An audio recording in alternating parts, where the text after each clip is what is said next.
خب سلام رفقا، چه خبرها؟ بیایید بریم سراغ چند تا از فیلم‌های هیجان انگیز و فوق‌العاده برای آخر هفته که ارزش تماشای بالایی دارن و وقت با ارزشتون رو نگیرم طبق معمول. شروع کنیم با فیلم چه بر سر دوشنبه آمد، محصول بریتانیا و امریکا در سال 2017.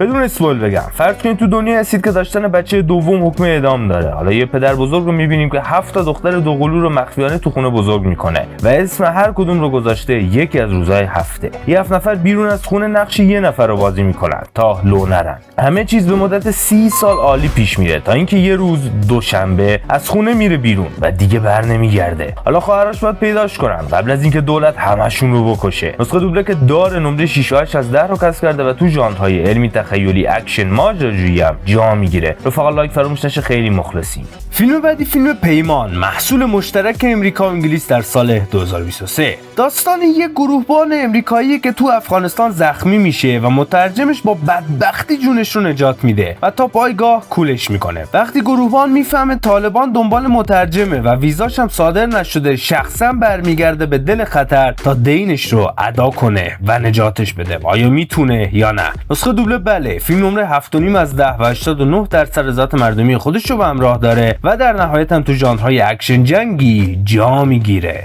فیلم بعدی فیلم مبارزه کینه، محصول کشور امریکا در سال 2013. چی میشه اگه راکی و گاو خشکین یا همون دنیرو تو پیری با هم مسابقه بدن؟ داستان درباره دو تا بوکسور رقیبه که 30 سال پیش از هم دیگه متنفر بودن و حالا برای یه مسابقه نهایی و تصفیه حساب شخصی دوباره وارد رینگ میشن. تمرینات سختی این دو تا پیرمرد و کلکلاشون هم خنده داره و هم مبارزه آخرشون به شدت هیجانی از آب در اومده. نسخه دوبله داره نمره 6 و 4 از 10 رو کسب کرده و تو ژانرهای کمدی ورزشی رزمی هم جا میگیره. فیلم بعدی فیلم مهمان نامرئی، محصول اسپانیا در سال 2016. اگر ادعا دارید پایان فیلم‌ها رو حدس میزنید، این فیلم رو ببینید تا کم بیارید. داستان یه تاجر پولداره که توی اتاق هتل دربسته کنار جسد معشوقش بیدار میشه. پلیس میگه کار خودته چون راه فراری وجود نداره. اون یه وکیل کارکشته میگیره تا بیگناهیش رو ثابت کنه، اما هرچی جلوتر میرن میفهمن ماجرا خیلی پیچیده‌تر و تاریک‌تر از این قتل ساده است. پایان این فیلم هم رفقا مغزتون رو منفجر میکنه. نسخه دوبله داره تو ژانرهای جنایی معمایی با نمره 8 جا میگیره.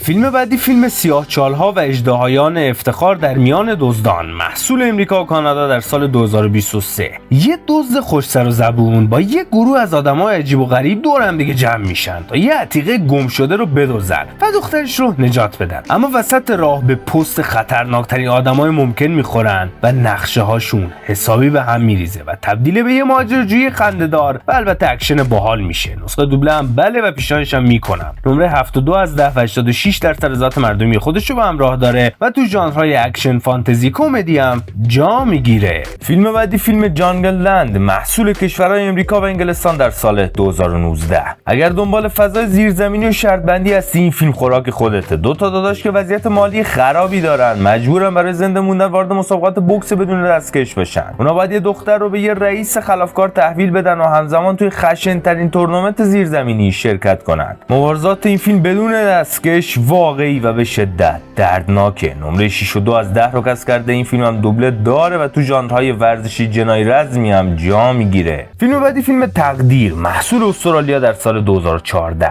این فیلم رسما فوق‌العاده است. عجیب‌ترین داستان سفر در زمانی که تا حالا ساخته شده. ماجرا درباره یه مأموره و زمانیه که میره به گذشته تا جلوی بمبگذارا رو قبل از اینکه بمب بذارن بگیره. اما آخرین مأموریتش تبدیل میشه به یه کلاف سردرگم. داستان جوری شخصیت‌ها رو به هم وصل میکنه که وسط فیلم بعد استوب بزنید و بگید صبر کن ببینم اصلا چی شد. نسخه دوبله داره نمره 7 و 4 از 10 رو کسب کرده و تو ژانرهای علمی تخیلی معمایی هم جا میگیره. اما بریم سراغ عشق خودم، یعنی فیلم استخراج، محصول نتفلیکس دوست داشتنی و امریکا در سال 2023. تایلر که همه فکر میکردن تو قسمت قبلی مرده، به طرز معجزه‌آسایی زنده مونده و برمیگرده. این بار یه مأموریت غیر ممکن دیگه بهش میدن که باید خانواده یک گنگستر خطرناک گرجستانی رو از یه زندان فوق امنیتی نجات بده و صحیح و سالم بیاره بیرون. احتمالاً فهمیدید که قسمت دومه و باید بگم ربط آنچنانی هم به قسمت اولش نداره. زیاد نگران این موضوع نباشید. نسخه دوبله هم آره و نسخه دوبله فوق‌العاده‌ای هم داره. نمره 7 از 10 و 90% رضایت مردمی خودش رو به همراه داره و تو ژانرهای اکشن هیجان انگیز هم جا میگیره. فیلم بعدی فیلم جورج فورمن بزرگ، محصول کشور امریکا در سال 2023. داستان باور نکردنی جورج فورمن که از فقر مطلق به قهرمانی جهان رسیده و بعدش هم بوکس رو ول میکنه و کشیش میشه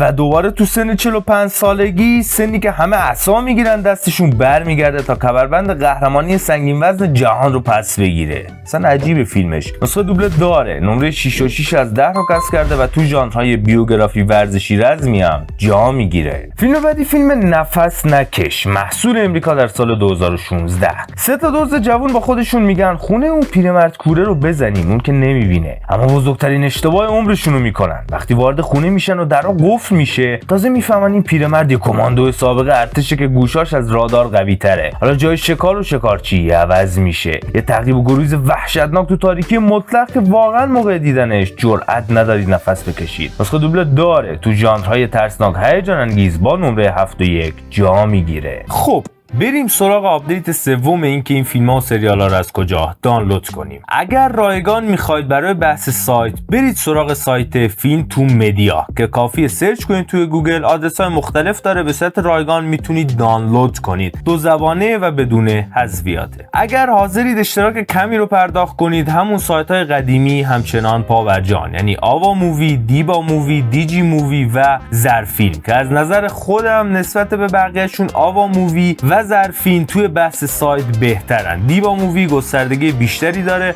و به روزتره. نسخه دوبله رو همشون دارن و 2 زبانن بدون حذفیات. برای بحث اپلیکیشن، اگر رایگان میخواید، اپلیکیشن های لیمو و الماس تیوی همچنان دارن به کار خودشون ادامه میدن که هر دوتاشون داخل کانال تلگرام که لینکش همین پایین براتون هست قرارش دادم و میتونید استفاده کنید. رایگانن دیگه، ولی خب زیاد جالبم نیستن. خب اگر حاضر باشید اشتراک کمی رو پرداخت کنید، اپلیکیشن های سابق همچنان کار میکنن. یه اپلیکیشن زرفیلم و آوا مووی و 2 تا اپلیکیشن جدید هم آمده. یکیش اپلیکیشن بلبل جان ورژن دومه که باهاش کار کردم، خودم زیاد باهاش ارتباط نگرفتم ولی میتونید استفاده کنید. تمامشون اشتراکی ان اینا. حتی بلبل جان ورژن 2 هم باید اشتراکش رو پرداخت کنید که چون اوایل کارشه کمی هزینه کمتری داره. تو پلی استور در حال حاضر من پیدا نکردم، به خاطر همین زیاد نمیتونم با خیال راحت ازش استفاده کنم در حال حاضر. اپلیکیشن چهارم که با اشتراک پایینتری، اپلیکیشن مووی لیکس که داخل کانال تلگرام قرارش دادم. اونم اپلیکیشن خوبیه نسبت به این 3 تای قبلی که با اشتراک بودن. مووی لیکس به نظرم رابط کاربری بهتر و روونتری داره و انتخاب با خودتونه. اگر اپلیکیشن و یا سایت بهتر از اینایی رو سراغ دارید، لطفاً برای من و بقیه برابچ کامنت کنید. خیلی مخلصیم.